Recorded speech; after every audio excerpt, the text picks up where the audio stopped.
Assalamualaikum warahmatullahi wabarakatuh. Yang terhormat Bapak Ibu dosen penguji uji kinerja PPK dalam jabatan tahun 2022. Perkenalkan, nama saya Hanif Istakmar. Saya adalah seorang guru di Madrasah Sanawiyah Bustanul Ulum Jaya Sakti, Kecamatan Anak Tuha, Kabupaten Lampung Tengah.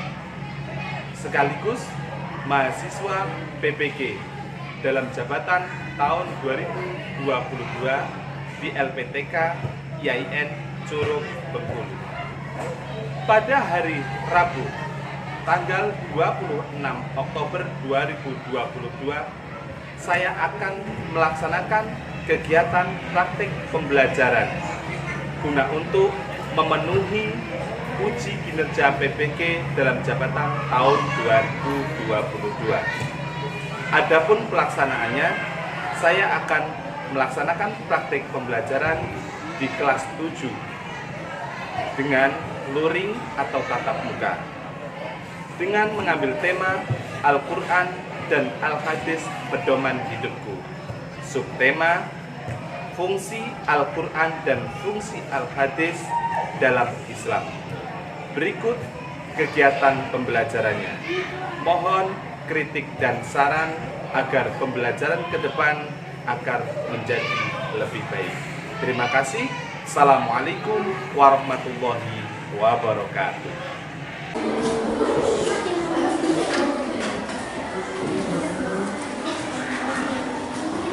Assalamualaikum warahmatullahi wabarakatuh. Waalaikumsalam warahmatullahi wabarakatuh. Baiklah anak-anak, kaifa halukum?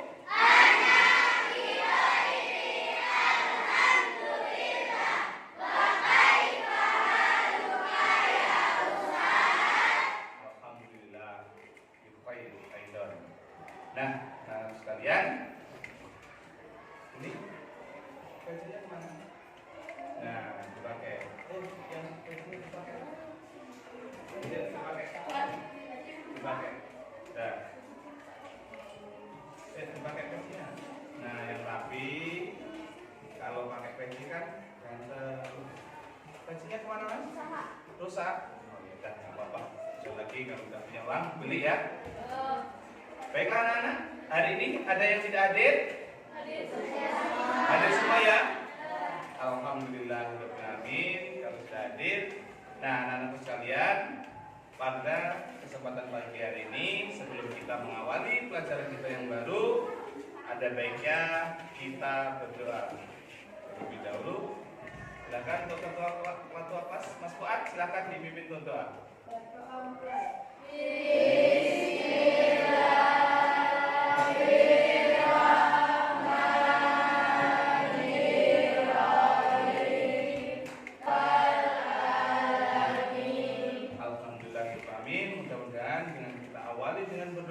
Mudah-mudahan Allah memberikan kemudahan bagi kita semua dalam menuntut ilmu. Amin ya rabbal alamin. Baiklah anak-anak, sebelum kita mulai, kita adakan ice breaking terlebih dahulu. Mana suaramu? Ini suaraku.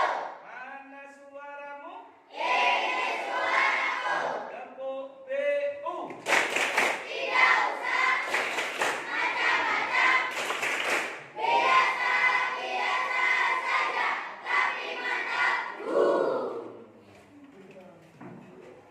Apakah bisa menjadi terbaik terus menerus?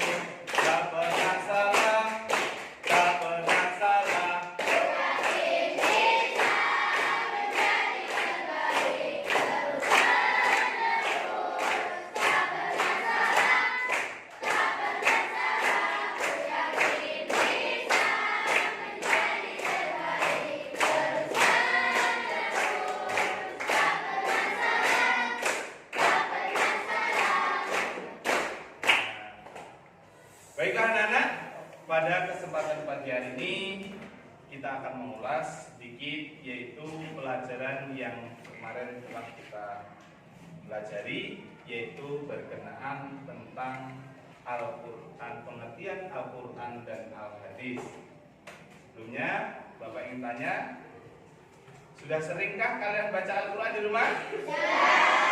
Sering baca Al-Quran? Alhamdulillahirabbil alamin. Nah, kemarin kita sudah mempelajari tentang pengertian Al-Quran. Ayo sekarang siapa yang bisa menjelaskan apa sih pengertian Al-Quran? Yang katakan. Ya, apa itu Al-Hadis? Sumber ajaran Islam yang kedua. Ya, sumber pokok ajaran Islam yang kedua setelah Al-Quran. Nah, karena masih banyak yang lupa, ini akan Bapak jelaskan kembali. Jadi yang namanya Al-Quran, Al-Quran adalah kalamullah atau wahyu Allah yang diturunkan kepada Nabi Muhammad SAW melalui perantara malaikat Jibril, yang membacanya dinilai perbuatan ibadah. Sedangkan Al-Hadis di sini adalah segala sesuatu yang dinisbatkan kepada Rasulullah SAW, termasuk perkataan beliau, perbuatan beliau, ataupun tingkah laku beliau, dan juga takrir atau ketetapan beliau, yang di sini disebut dengan hadis, dan juga dijadikan sumber pedoman hidup yang kedua oleh umat Islam. Tujuan pembelajaran, ini nanti setelah kita belajar Quran hadis ini tentang fungsi Al-Quran dan Al-Hadis dalam Islam, tujuannya nanti yaitu diharapkan karena nanti dapat menjelaskan fungsi Al-Quran bagi manusia dengan tepat. Yang selanjutnya dapat menyebutkan fungsi Al-Quran bagi manusia minimal 3. Dan untuk yang terakhir nanti dapat mempresentasikan fungsi Al-Quran dan fungsi hadis dalam Islam dengan penuh percaya diri. Nah, selanjutnya kita perhatikan. Barang siapa yang dalam dirinya tiada bacaan Al-Quran, maka ia seperti halnya rumah yang roboh. Anak-anak sekalian, setelah kita perhatikan dari video tadi, tentunya kita akan mengetahui sebenarnya apa sih itu Al-Quran. Ternyata kedudukan Al-Quran dan Al-Hadis di dalam Islam, yang pertama yaitu Al-Quran yaitu sebagai sumber utama pokok ajaran agama Islam, di mana semua aturan ibadah baik muamalah perbuatan sehari-hari kita sudah diatur di dalam Al-Quran. Nah, ketika di dalam Al-Quran itu belum begitu jelas, masih global, maka kedua yaitu hadis, yaitu dijadikan sebagai sumber pokok kedua setelah Al-Quran. Bismillahirrahmanirrahim. Diperhatikan. Ya ayyuhalladzina amanu athi'ullaha wa athi'ur rasul wa ulil amri minkum wa in tatanazza'tum fi syai'in farudduhu ilallahi wa rasul in kuntum tu'minuna billah wal yaumil akhir dzalika khairu wa ahsanu ta'wila. Yang artinya, hai orang-orang yang beriman, taatilah Allah dan taatilah Rasulnya dan ulil amri di antara kamu. Kemudian jika kamu berlainan pendapat tentang sesuatu, maka kembalilah ia kepada Allah atau Al-Quran dan Rasul atau sunnahnya. Jika kamu benar-benar beriman kepada Allah dan hari kemudian, yang demikian itu lebih utama bagimu dan lebih baik akibatnya.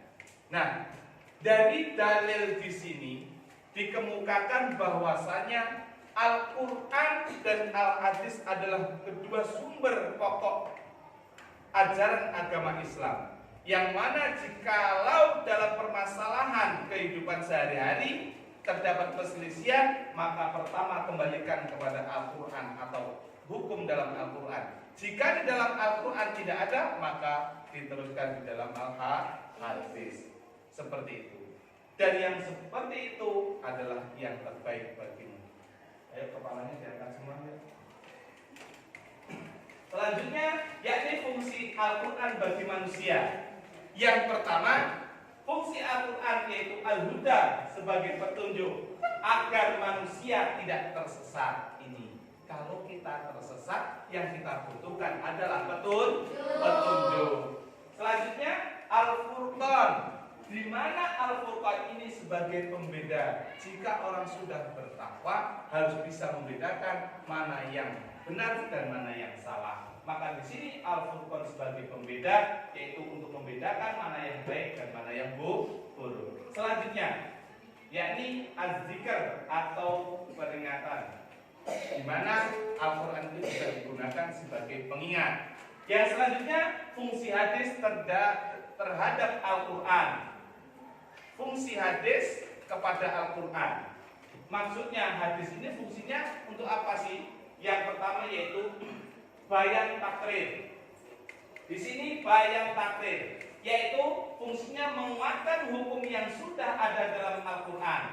Maksudnya di dalam Al-Quran itu terdapat beberapa hukum syariat Islam yang mana belum dijelaskan secara rinci. Makanya hadis ini menjelaskannya secara rinci. Contohnya puasa. Bagaimana puasa? Oh, ternyata dalam hadis dicontohkan puasa itu mulai waktu terbitnya fajar itu menahan diri dari lapar dan haus, dan menahan dari hal-hal yang membatalkan puasa sampai tenggelamnya matahari. Begitu. Kemudian perintah puasa sudah ada dalam Al-Quran, kemudian diperkuat dalam hadis. Yang selanjutnya yaitu bayan tafsir, merinci ayat Al-Quran yang masih global. Jadi Al-Quran yang masih hukumnya masih global akan dijelaskan di dalam hadis. Contohnya yaitu perintah sholat. Di dalam Al-Quran hanya diperintahkan aqimus sholat, dirikanlah sholat, tetapi tidak tahu bagaimana cara-caranya. Maka dalam hadis dicontohkan pada Rasulullah, shollu kama ra'aitumuni usolli. Dicontohkan oleh Rasulullah, sholatlah kalian sebagaimana kalian melihat aku sholat. Jadi langsung dicontohkan oleh Rasulullah. Ini tadi yaitu tentang video yang telah kalian saksikan, kemudian penjelasan tentang Al-Quran dan Al-Hadis, sekaligus fungsi Al-Hadis terhadap Al-Quran. Di dalam video tadi ada yang ditanyakan, silakan. Ada yang tanya, silakan. Ayo, tentang video tadi ataupun media acara yang ada di depan, silakan. Ada pertanyaan? Sudah paham semuanya? Baiklah, kalau sudah paham, kita akan adakan yaitu aktivitas kelompok ataupun mengerjakan LKPD, lembar kerja peserta didik. Nah ya, secara berkelompok, kemudian nanti dipresentasikan hasil kerja kelompok di depan teman-teman kalian. Nanti dibagi kelompoknya, setelah kita bagi, diskusikan nanti yang ada tugas dalam yang Bapak bagi, nanti dipresentasikan di depan secara bergantian. Ya. Ayo sekarang silahkan untuk kelompok yang bagi kemarin, silahkan untuk membuat forum kecil. Silakan. Enak seperti kemarin. Ayo, silakan dikerjakan. Silakan didiskusikan dengan kawan.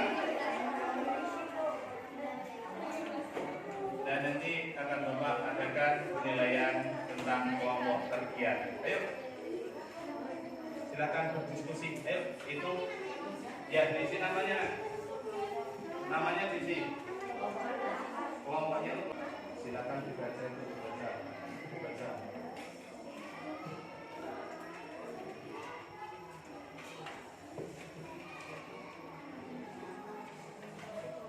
Baiklah anak-anak, waktu 15 menit sudah cukup untuk berdiskusi. Sekarang silakan untuk dipresentasikan yaitu setiap kelompoknya.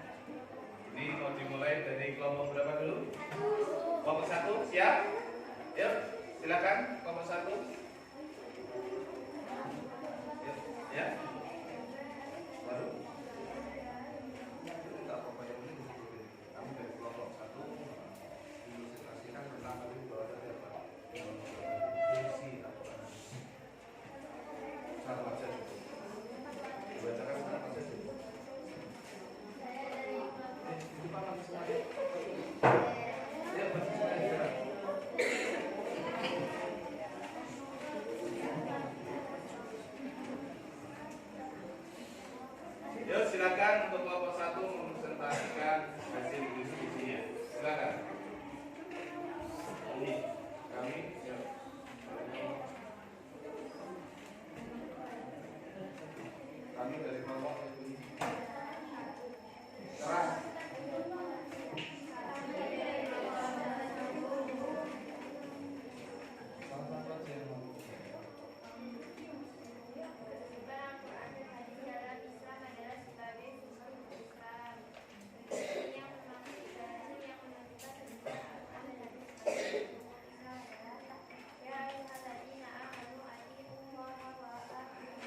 Bacakan yang lain. Taatilah Allah dan taatlah Rasulullah dan ulil amri, pemegang kekuasaan di antara kamu. Kemudian jika kamu berbeda pendapat tentang sesuatu, maka kembalikanlah kepada Allah.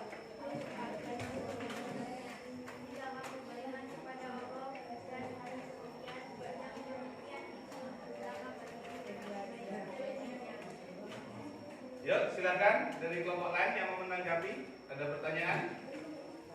Silakan. Silakan. Ya. apa fungsi Al-Quran? Fungsi Al-Quran adalah petunjuk bagi manusia. Sebagai petunjuk bagi manusia. Tepuk tangan buat kelompok satu. Untuk kelompok selanjutnya, yakni dari putra kelompok 4. Silakan.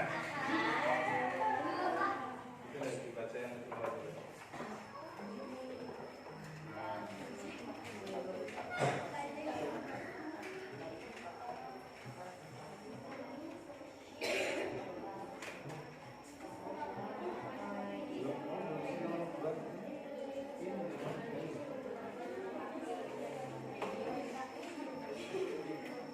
Yuk, untuk kelompok 2 dulu terlebih dahulu. Silakan, untuk kelompok 2 lanjut coba.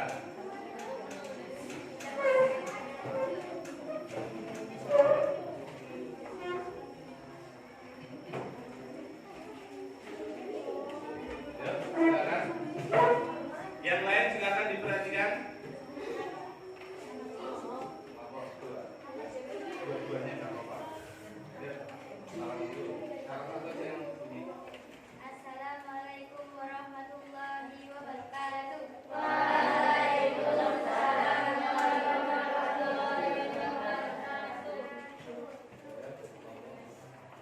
Kami dari kelompok 2 ingin mempresentasikan pendidikan Al-Quran dan Hadis. Ya, silakan. Al-Quran adalah petunjuk bagi manusia secara umum, petunjuk bagi manusia beriman dan bertakwa. Manusia hidup membutuhkan petunjuk agar hidup terarah dan tidak tersesat. Satu fungsi Al-Quran secara umum adalah sebagai informasi terhadap hal-hal yang tidak dapat dipahami oleh akal.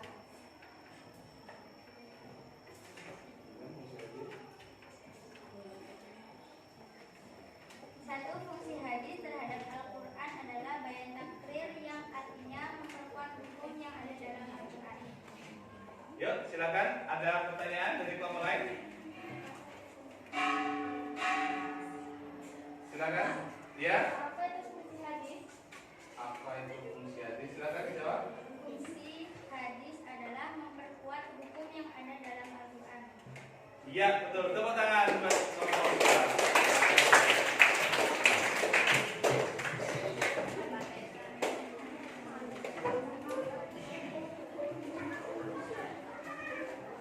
Ya, terima kasih anak-anak sekalian.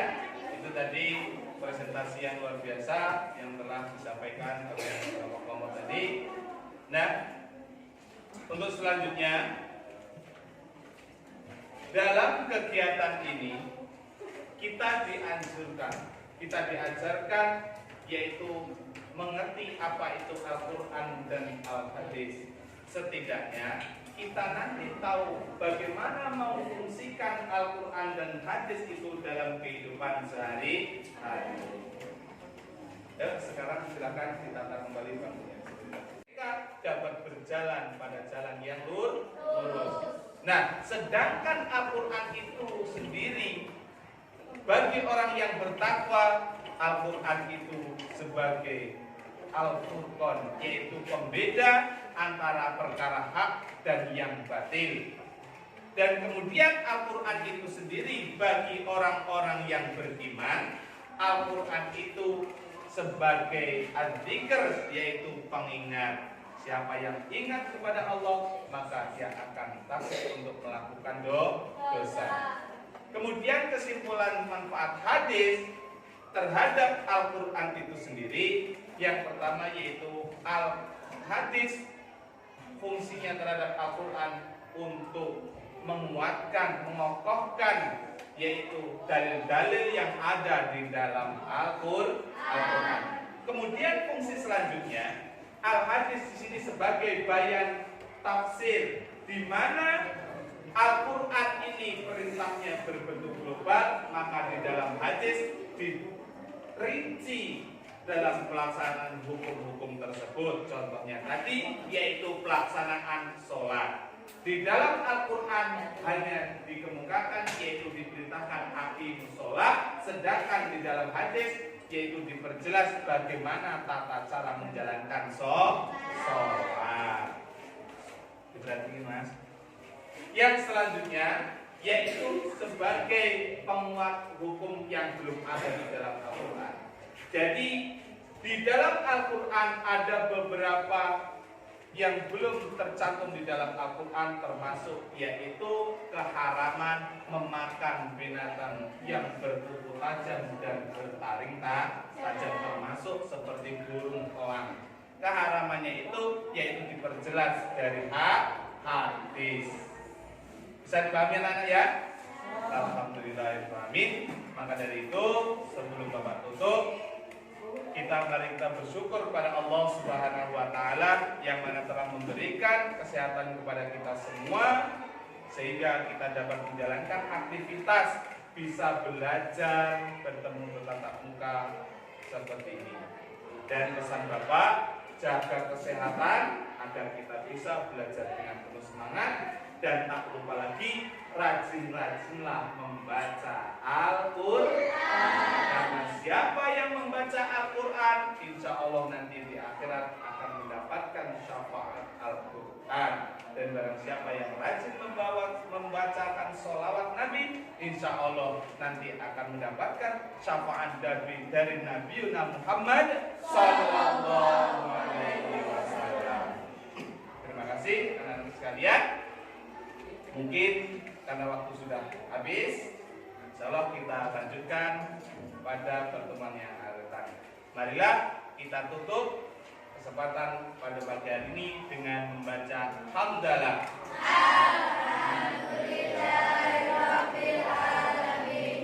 Terima kasih. Syukran kasiron ala iktimamikum. Illa liqa billahi taufiq wal hidayah. Assalamualaikum warahmatullahi wabarakatuh.